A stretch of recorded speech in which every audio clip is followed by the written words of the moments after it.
একটি ছোট শহরে এক ছেলে থাকত। নাম ছিল রাহুল।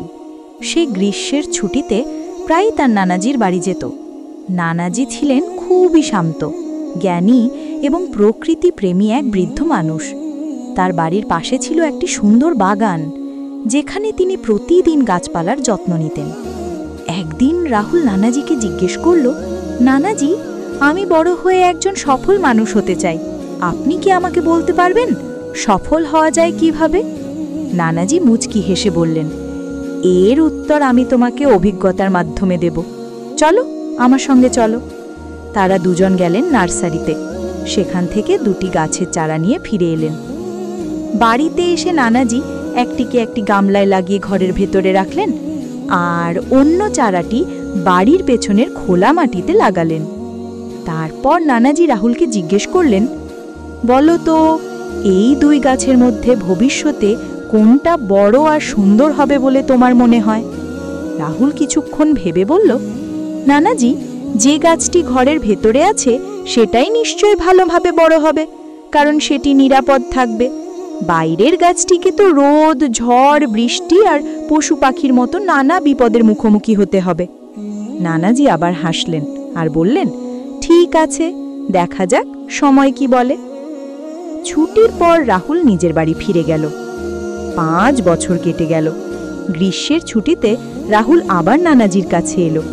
সে বলল, নানাজি, মনে আছে আমি একবার জিজ্ঞেস করেছিলাম সফল হওয়া যায় কিভাবে? আপনি তখন উত্তর দেননি।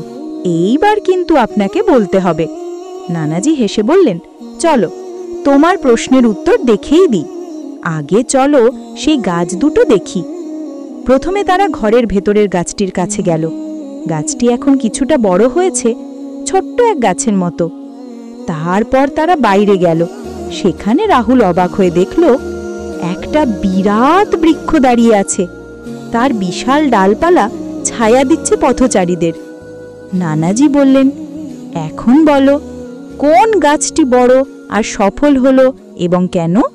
রাহুল বলল, নানাজি, বাইরের গাছটায় বড় হয়েছে, কিন্তু এটা কিভাবে সম্ভব? ও তো রোদ, বৃষ্টি, ঝড় সব সহ্য করেছে। নানাজি মৃদু হেসে বললেন, একদম ঠিক বলেছ বেটা।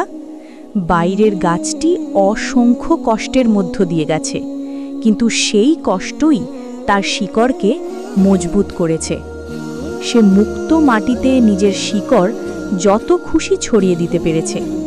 বৃষ্টি, ঝড়, রোদ সব তার পরীক্ষা নিয়েছে, আর সে প্রতিবার সেই পরীক্ষায় উত্তীর্ণ হয়েছে। তাই আজ সে এত শক্তিশালী যে ছোটখাটো ঝড় তাকে নাড়াতে পারে না। আর যে গাছটিকে আমরা গামলায় ঘরের ভেতরে রেখেছিলাম, তার কোনো বিপদের মুখোমুখি হতে হয়নি। সে নিরাপদ ছিল ঠিকই, কিন্তু তার শিকড় গামলার সীমা ছাড়িয়ে যেতে পারেনি। তাই সে না বড় হতে পেরেছে, না শক্তিশালী। এরপর নানাজি রাহুলের চোখের দিকে তাকিয়ে বললেন, বেটা, এটা মনে রেখো, যতদিন তুমি জীবনে সংগ্রাম করবে না, কঠিন পরিস্থিতির মুখোমুখি হবে না, ততদিন তুমি সফল হতে পারবে না। যদি তুমি শুধু আরামের খোঁজে থাকো, তবে তোমার অগ্রগতি থেমে যাবে। কিন্তু যদি তুমি লড়াই করতে প্রস্তুত থাকো, তবে কোনো লক্ষ্যই তোমার কাছে অসম্ভব নয়। তাই কষ্টকে শত্রু ভেবে দূরে সরিয়ে দিও না, বরং মনে রেখো, এই কষ্ট, এই বাধাগুলি তোমাকে সফলতার সিঁড়ি পর্যন্ত পৌঁছে দেবে। রাহুল গভীর নিঃশ্বাস নিল, চোখ রাখল সেই বিশাল বৃক্ষের দিকে। নানাজির কথাগুলো তার মনে অনুরণিত হতে লাগল। যে বাধাগুলিকে আমরা জীবনের শত্রু ভাবি, সেই বাধাগুলোই আমাদের আরও শক্তিশালী করে তোলে আর আমাদের নিয়ে যায় সত্যিকারের সফলতার পথে। এই গল্পটি আমাদের শেখায়, জীবনে চ্যালেঞ্জ আর কঠিন সময় আসবেই। কখনো পরিস্থিতি আমাদের বিপক্ষে যাবে, কখনো পথটা ঝাপসা দেখাবে, কিন্তু সেই চ্যালেঞ্জগুলোই আমাদের গড়ে তোলে, আমাদের ভিতরের শক্তিকে জাগিয়ে তোলে। যেমন বাইরের গাছটি ঝড় বৃষ্টি রোদের মধ্যে দাঁড়িয়ে নিজেকে এক বিশাল দৃঢ় বৃক্ষে পরিণত করেছে, তেমনি আমরাও যদি ভয় না পেয়ে বাধার মুখোমুখি হই, আমরাও ভিতর থেকে ততটাই শক্তিশালী হয়ে উঠব।